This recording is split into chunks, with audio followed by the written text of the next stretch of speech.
Hello class, चलिए start करते हैं आपका नया chapter radio activity. Radio activity क्या होता है? It is the property of unstable nucleus to emit energetic sub atomic particles and decay into more stable atom. मतलब कि अनस्टेबल न्यूक्लियस होता है वो, जब अगर उसको स्टेबल होना होता है तो वो एनर्जेटिक सब अटोमिक पार्टिकल्स को रिलीज़ करता है ताकि वो स्टेबल हो जाए। मतलब अनस्टेबल टू स्टेबिलिटी के जाने के जो रास्ता है, इसमें क्या होता है, आप रिलीज़ करते हो कुछ सब अटोमिक पार्टिकल्स को। The phenomenon is observed in heavy elements like uranium. ये फिनोमिना हमें मिलता है हैवी एलिमेंट्स में like uranium. SI unit of radio activity is becquerel, which is simply defined as number of decays per second. जो SI unit है radio activity का, उसका name है becquerel और इसको डिफाइन किया गया है कितने डीके हो रहे हैं आपके पर सेकेंड में, यानी कि 1 becquerel हो जाएगा 1 डीके पर सेकेंड, 1 डीके इन 1 सेकेंड।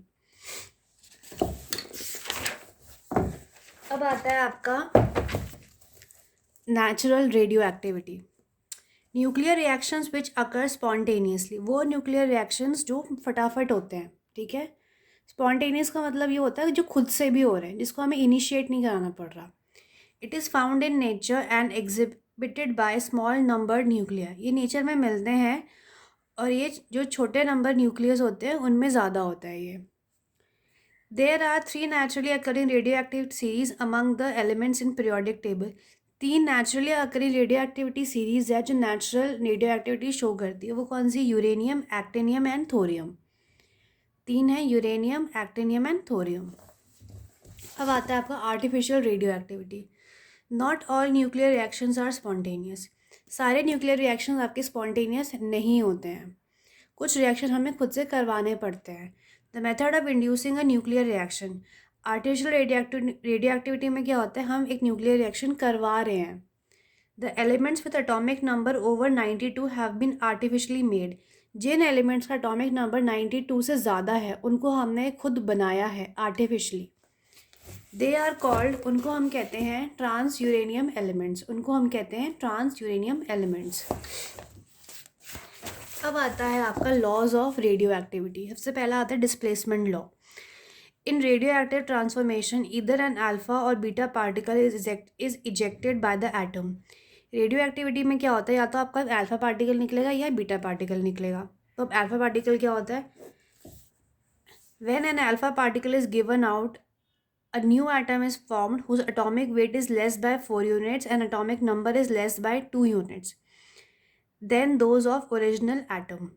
जब हम एक अल्फा पार्टिकल निकालते हैं तो उसका एटॉमिक नंबर कम हो जाता है 4 से और उसका एटॉमिक नंबर कम हो जाता है 2 से।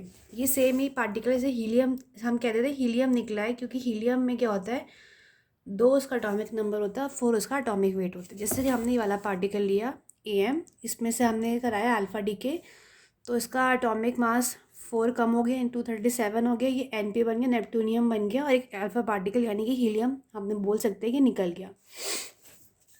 When beta particle is expelled, the new atom formed has same atomic weight as original, but atomic number is increased by 1. जब बीटा पार्टिकल निकलता है तो जो नया एटम बनता है उसका एटॉमिक वेट तो सेम होता है, पर एटॉमिक नंबर उसका बढ़ जाता है बाय 1 से, ठीक है। जैसे कि ये निकला है पार्टिकल, इसका एटॉमिक वेट तो सेम रहा लेकिन एटॉमिक नंबर बढ़ गया 1 से, इसको कहते हैं beta emission. With the help of displacement law, one can easily determine the mass and atomic number of different elements in successive radioactive changes.